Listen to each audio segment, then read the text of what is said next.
Live, episode 2. This is the MOBC, My Own Boxing Community. Um,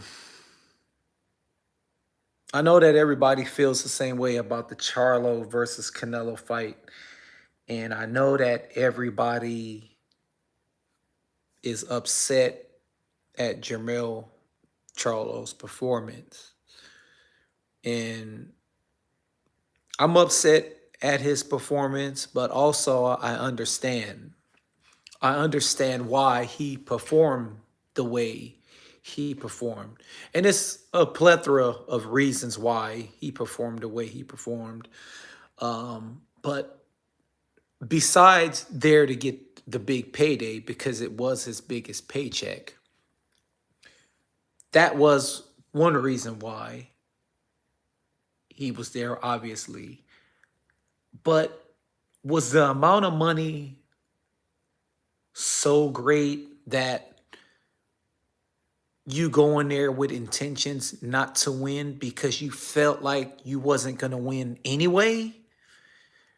I mean, if it was a situation where you were getting paid less and if you win, then you would get now a bigger purse.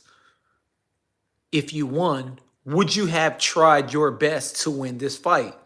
Shout out to the Jedi, my bro, the Jedi, my number one bro in the world of freaking anything you name out there. That's my bro right there, the Jedi. Salute. Please subscribe to my bro, the Jedi. Please, if you get the replay to this video, go to his channel and subscribe. It's one of the best channels on YouTube. It's a variety channel. It's a sports channel. It's a comedy channel. He has an episode where he has his females on there talking. He has episode where it's like the night for the fellas, where they're just cutting it up and just having a good time, joking on each other. It's real funny. My bro Jedi is a freaking talented person. He raps, plays the guitar. He's a freaking comedian. He could impersonate people. Please go follow my bro, the Jedi. Salute. So with Charlo, it's one of those situations where you know you're getting paid, but if you was getting paid less and he was promised, hey, if you beat Canelo, in the future you would get even a greater purse, right? So it's one of those situations why he's already getting paid the big bucks, his biggest payday. He's already in a fight where he can't win, because I really truly believe he tried to sell in the press conference. He tried to make it seem like he was there to win, but he wasn't. You could see the way he fought. He wasn't. When he got clipped and he got knocked down, yes, he got knocked down, but he took a knee. Everybody, Charlo took a knee. He took a knee, and it's smart to take a knee if you know that you're going to make adjustments and make the proper game plan to try and win, right? But he took a knee because he lost confidence. He was hurt. He didn't want to get hit again.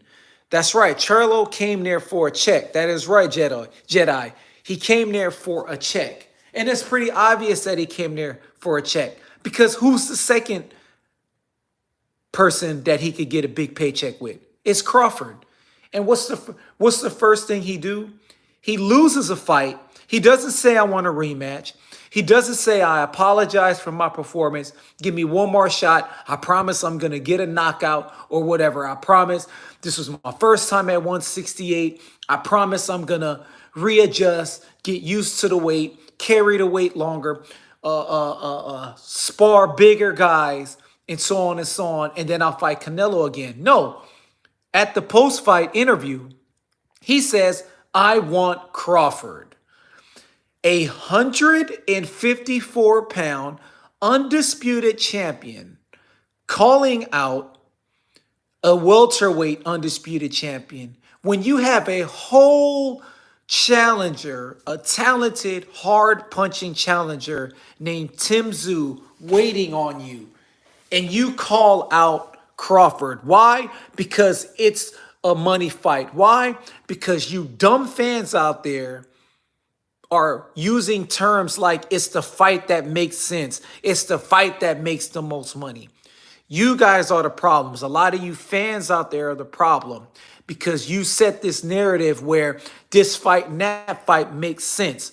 It doesn't make sense at all for a undisputed fighter to try to fight someone smaller than him because he doesn't want to lose his title to someone like Tim Tszyu. He doesn't want to lose to someone like Tim Tszyu because he gets more accolades losing to someone like Crawford. Because if he loses to Tim Tszyu, he will get criticized more. And that is the fight that we want to see. And we all know what's going on. We all know what's going on. These fighters nowadays, when they have a challenger that's in their weight division, they wait it out and wait it out until someone else beats them so that their fans could give them credit for a victory that they never had. This is a pay-per-view fight. People are paying to see this fight. People are inviting friends over, casual boxing fans who are there to see a good fight, and you were in the biggest fight of your career and you dropped the ball. Because let me tell you right now, it's not even about winning. Had you went in there out on your shield, had you went out there trying to win, then you would have got a different response from the fans. But you didn't. You went out there all for the paycheck. All for the paycheck. And we don't want to see Canelo fight Jermell Charlo. Like we want to see Canelo fight the winner out of Andrade and Benavidez. At least. But we know that's not going to happen. I believe his second fight is, I don't know who. No one knows who. For all we know, if they make the Plant versus Jermell fight, Canelo might fight the winner out of that. And what's up, my bro? What's up? Ryu in the building. If that's my bro right there. If Plant and Jermell fight each other, Canelo might fight the winner out of that. Because I don't think Canelo's second fight is going to be with Benavidez, or the winner of Benavidez Andrade. I think they're saving Canelo's last fight as the biggest fight.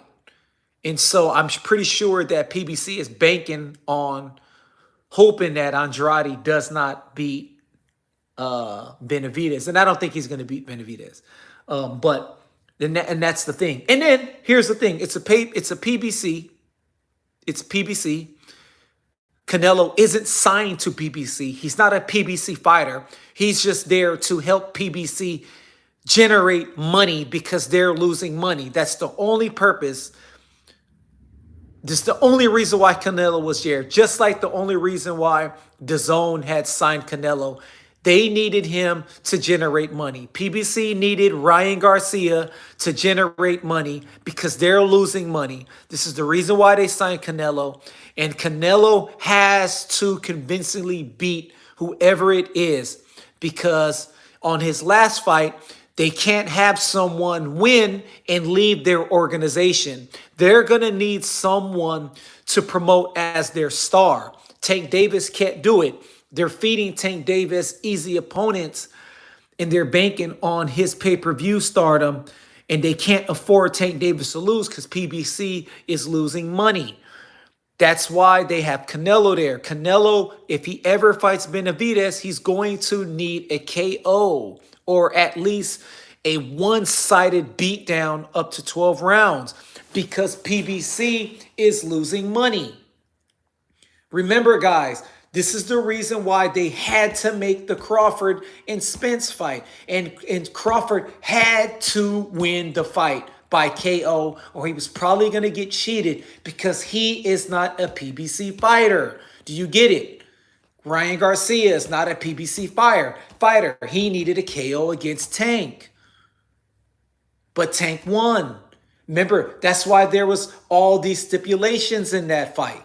Rehydration clause, a catch weight, all these different things to make sure that the PBC fighter wins. Crawford needed that victory versus Spence. Now, their guy lost. They know Crawford isn't a PBC fighter. He could freelance and go wherever he wants. They're pushing for a rematch at 154. Because at that weight class, hopefully, Spence has a shot. And he doesn't. He's not going to beat Crawford. So this is why, to get back to Canelo, this is why Canelo, if he ever fights Benavidez for the big payday, the big fight, he's going to have to win convincingly. PBC can't afford to keep losing their guys. Tyson Fury versus Wilder. Wilder was their big man.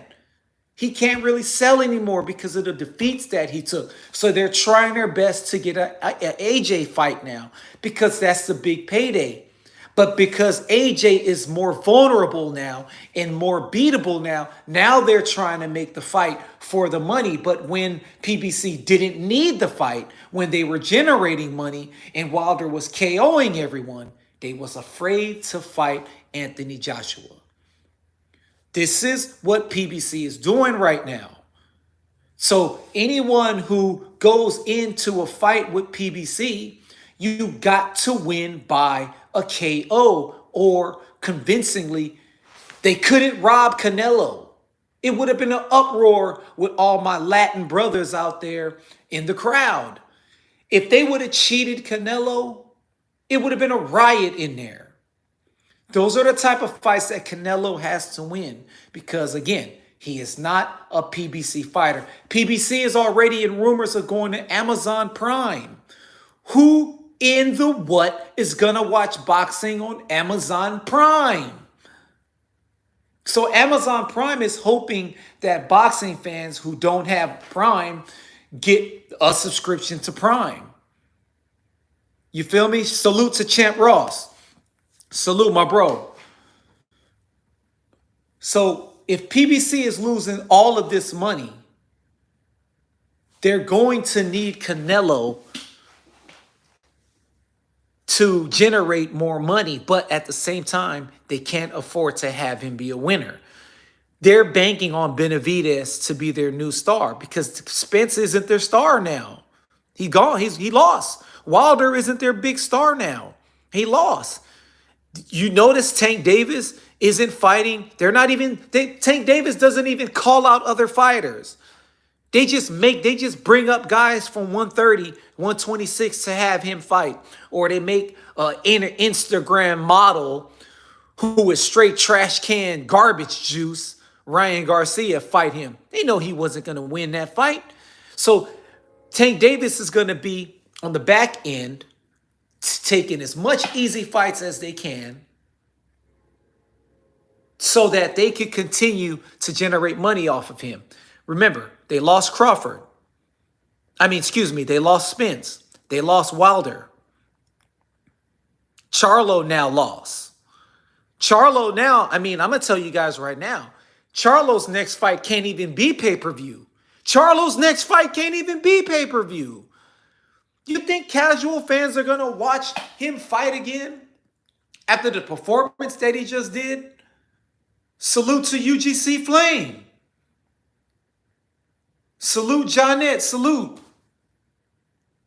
You think that casual boxing fans want to pay to see Charlo fight again? No, he is not going to be a pay-per-view fight. If Charlo fights on pay-per-view, it would have to be against Crawford. But if it's not against Crawford, it better not be pay-per-view. Because I can tell you right now, if he fights Tim Tszyu or whoever the winner out of Tim Tszyu, I'm going to question Charlo going back down to 154.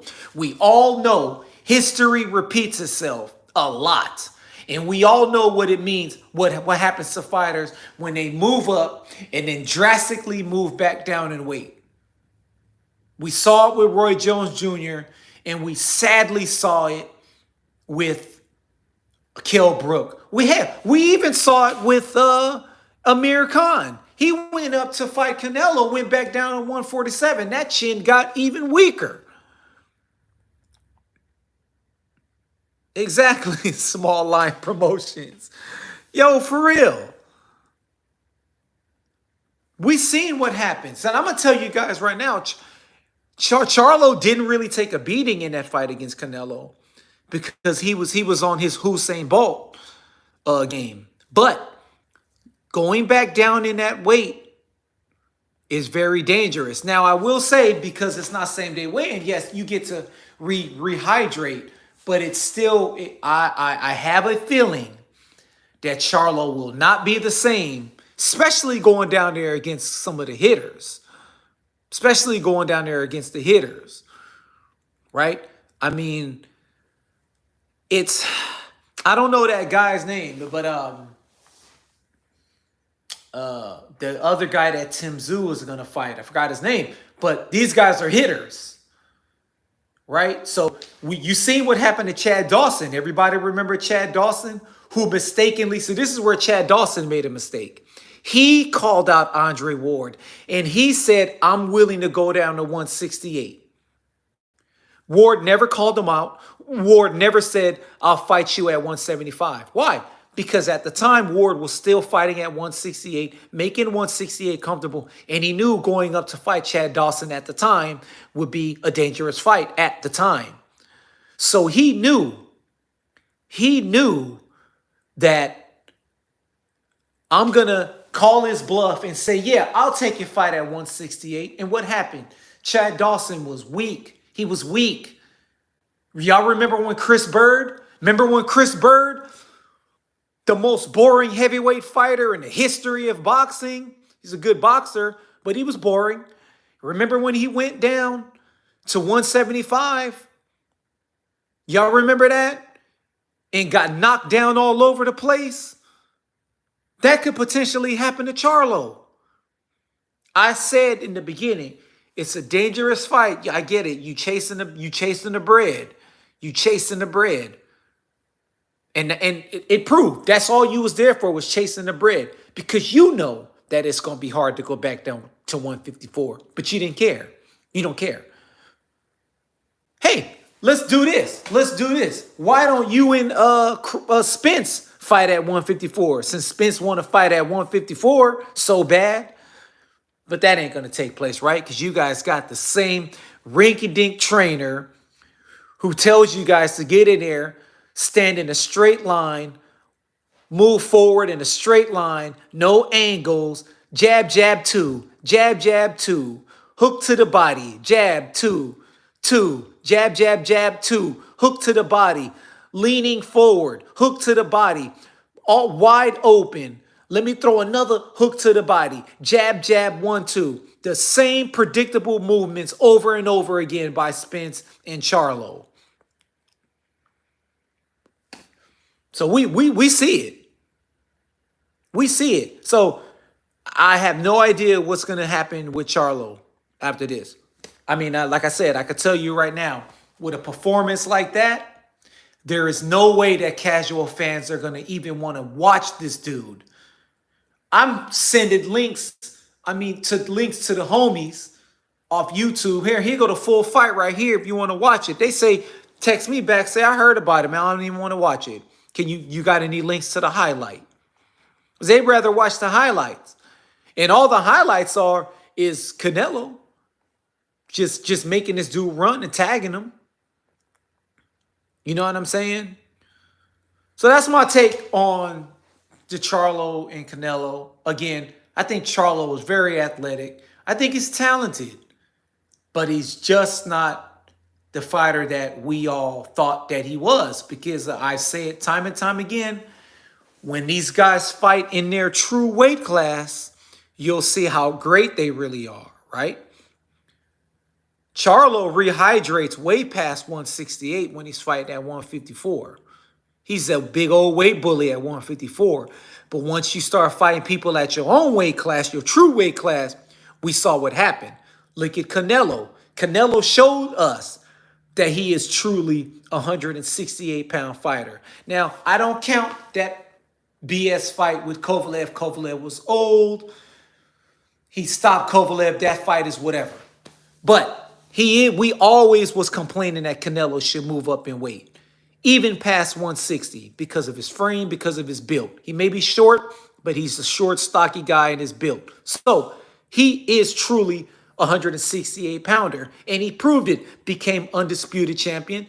The competition was decent, but he became undisputed champion, and look what he's doing right now. He even challenged himself, fought Bivol, lost, but that's okay. He's back in his true weight class, showing us that he is truly a talented fighter belonging in that weight class. If more and more guys fought in their true weight classes, we would see true colors in some of these dudes. You feel me? Salute to my bro, Toby Bartlett. Salute. Javier, salute. Yeah, Benavidez is a weight bully at 168. Benavidez is another one. Listen, this guy is almost a cruiserweight on fight night. He could clearly fight at 175. But he doesn't. I don't know if you guys saw the clip of Benavidez training, and he was wearing the resistant bands around him, and he's wearing a sweatsuit. He looks gigantic. He looks huge. This guy's killing himself to make 168. He is that UFC fighter. He's Alex Pereira of boxing. Two big old weight bullies that know that they're going to rehydrate and be 15 pounds heavier than the guy that they're fighting. That's why I'm hoping Andrade wins. I don't think he's going to win, but I hope he wins. Because then that'll just mess up everything for the 168-pound division. Because then Canelo will have to fight Andrade. He didn't want to fight Andrade for whatever reason. But, I mean, hey, it is what it is. And speaking of Bivol, I don't know if anyone's talked about Bivol, but I'm going to get on him real quick. So this dude put out a tweet talking about he want to fight the winner out of Charlo and Canelo. Bivol, you got a whole other champion in your weight division. Stop calling out fighters in the weight class below you. Stop trying to, you starting to be just like these other fighters out there who's trying to get that big payday, looking for that big payday and this, that. Won't you become a star and be the fighter and make your own payday, become your own big payday fighter? I don't care about no politics that's going on. You and Better Beef need to get it on. You afraid that Better Beef is gonna knock that block off. That's all. That's all it is. You afraid that Better Beef is gonna knock that block off. So stop calling out fighters 2 and 3 weight classes below you. That's sucker stuff, man. Come on now. Salute to everybody in the building. Anyway, PBC might be doing Benavidez detriment because he has been struggling to make the 168 for a few years. By the time Canelo gets to him, we could hear the weight excuse coming like Spence at 147. Exactly. And you know what? That's the thing. Canelo is smart. He adopted a lot of intelligence from Floyd, and he's calculating very smartly with his opponents. He's even better at his skills got better. Canelo is proving to be one of the best fighters in this era. Yes, they are counting on Benavidez to struggle into making the weight. And he is struggling. The guy missed the scale already a couple of times, lost his title. So for all we know, this dude is taking diuretics to lose all that weight. That guy is a big boy. I don't know why they won't make him fight at 175. It's ridiculous to me. This dude has never called out a 175 guy. In fact, Benavidez was calling out Jermell Charlo. I mean, come on. You know, like I said, he's the Alex Pereira of the boxing, man. PBC has nobody at 175 for Benavidez. So he says at 168 till he gets a call. Yeah, that's true. That's true. And that's the thing. It's like Benavidez, he's a cool fighter. He got fast hands when he's throwing those combinations. But he reminds me, he's like his fast hands is deceptive, right? It's deceiving. It's like Andy Ruiz, right? Andy Ruiz has fast hands when he's close to you, and when he throws the hook to the body, back up top. This little three punch combinations. He has fast hands. But when you fight him at range, he doesn't have a fast jab. He can't lead. He can't. He's not fast enough where he could throw a lead right like Muhammad Ali was doing to George Foreman. He's not fast like that where a left hook is coming out of nowhere out the pipe. No, he has to get real close to you because he has those short arms. And I feel like that with Benavidez. Benavidez has fast hands when he throws those combinations, when he's close to you, when he's in. But when he's on the outside, he doesn't have a snappy jab. He can't throw a lead. You got to be fast when you throwing a lead right hand, or if you're a southpaw, a lead left hand. You got to be quick. So yeah, they have fast hands, but they don't have that type of fast hands where it's like really fast, like Roy Jones Jr., like Lomachenko. I mean, these guys are fast. Lomachenko. Who else? Inoue. Inoue. Those guys have fast hands. Andy Ruiz is fighting these other overweight heavyweights, and they're slow, and they just don't have anything snappy, so it's making him look fast. Yeah, he's fast for his size, but like I said, when we want to talk about speed, once you throwing lead right hands, and you don't need to set up anything with the jab, then you telling me you fast. If you could shoot an uppercut from the outside, like how Andre Berto used to do back in the days before he had that war with Victor Ortiz, where they beat each other up, was never the same. That's what you call fast hands. The Red Glove Militant in the building. You all know, please subscribe to the Red Glove Militant. If you see this replay, please hit his name on here and subscribe. He is a longtime friend on here. Please subscribe to Red Glove Militant. Subscribe to UGC Flame as well. Another good brother on here on the YouTube boxing community where it's just boxing. It's none of the BS politics. And every now and then we might come at a bunch of clowns, but it's all in fun and it's still boxing. So please subscribe to Red Glove Militant, UGC Flame, The Jedi, and anybody else on here who has a channel. Subscribe because we all support each other, and I feel like there isn't enough good channels out there, and I'm only subscribed to good channels. And I do believe that UGC Flame is one of those channels that's really good to me. I do believe that the Red Glove Militant is a good channel. I do believe that the Jedi is a good channel. Hardline Boxing is a good channel. Brian Harkin is a good channel.